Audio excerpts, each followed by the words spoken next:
Good afternoon, ladies and gentlemen. Welcome back to PlayThru Live. I am Anthony, your host for the day, and this is a new segment of our show called Let's Talk, where we basically go over reviews of games, product unveilings, and unboxing kind of videos. So I've never done an unboxing video before. This is kind of exciting. As you can see, I am reviewing and unboxing the Nes Classic Edition. Now, there are clearly two of them on this desk. I only wanted one. I got stuck with two because I can't sell the other one. I haven't really attempted to even sell it yet, but I could not get this product.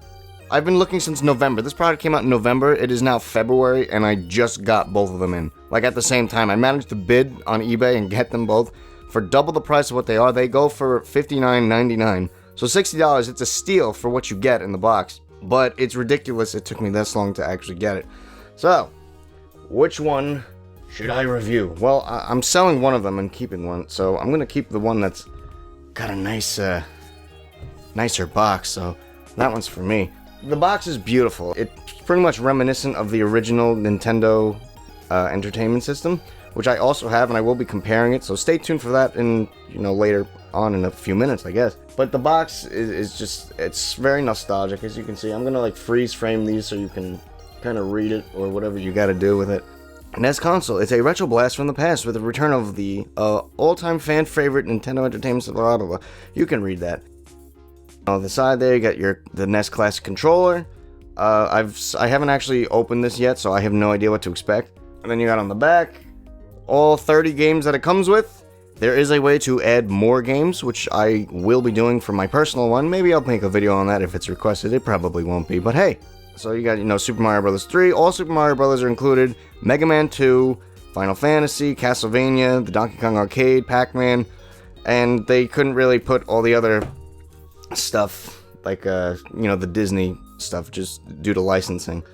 But that's the top. Bottom is a bunch of warnings. Is this a choking hazard? If you have epilepsy or have had head seizures or other unusual reactions to flashing lights or patterns, consult a doctor before playing video games. Let's break this bitch open. Alright. This is exciting. I've never done a video like this before. So basically, how I'm going to do it is I'm going to eventually, just get through the unboxing quick. And then we're going to go through some of the game's actual, HD gameplay and see how they run. Because those are different features all in itself. Well, that's pretty nice. What the hell is that? Nintendo Entertainment System. I'm going to rip this. I know it. I gotta make sure I'm looking at the camera so I can actually see if I'm in frame. Is this a manual? Oh god, it's a poster with Rob. The Rob doesn't come included. Oh, the little gun. I have an orange gun for Duck Hunt. Ironically, Duck Hunt doesn't even come in this package of stuff, or a Gyromite. I don't think that is in here either. And it says, it's a Nintendo Entertainment System. Now you're playing with power since 1985. What's on the back? A bunch of crap that you probably don't care about. Setup.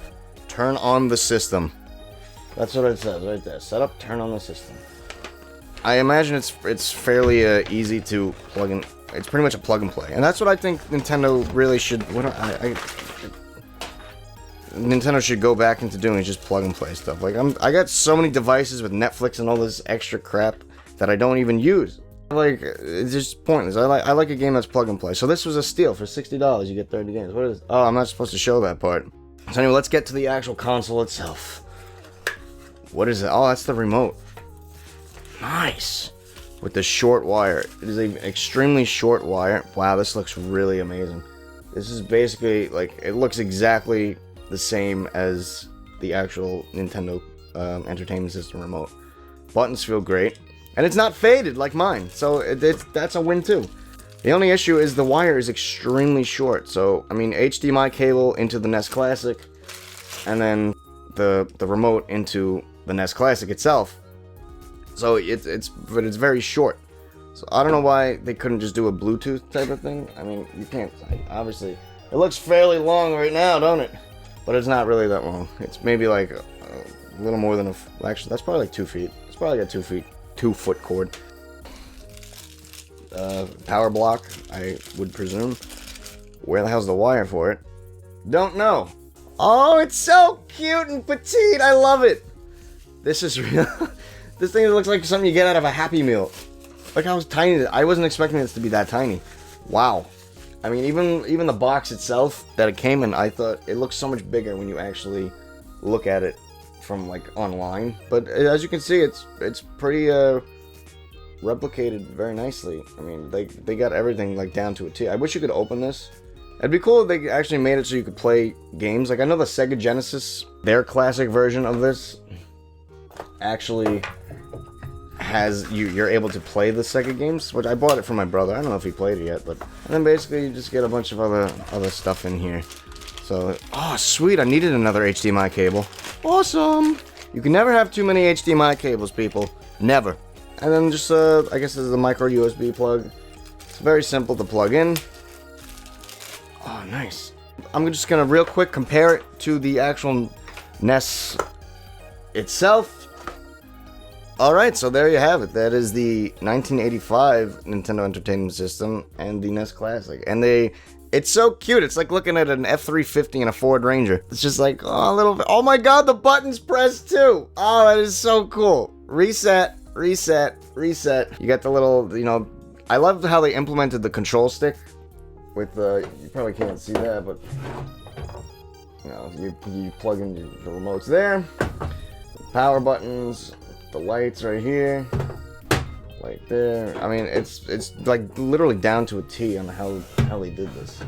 It's so cool. I'm gonna drop it. I know something's gonna happen. Either I'm gonna break one of these by the end of this video. Even the back, I mean, obviously you can't. They weren't gonna replicate the, you know, the coaxial stuff, but I think that's so cool. They got everything down. I mean, even the texture. Now the remotes are like pretty much identical, and it's actually kind of scary how close these are. I mean, I don't even see like a difference between either of these. They look exactly the same. Besides this, the new one is recyclable. In case you didn't. Oh no, it's not recyclable. Never mind. Anyway, but I look. That's crazy. It's literally the same exact size. That is amazing. Same exact size. Everything. All the dimensions are incredible. Alright, so let's plug this guy in and see what we got going on here.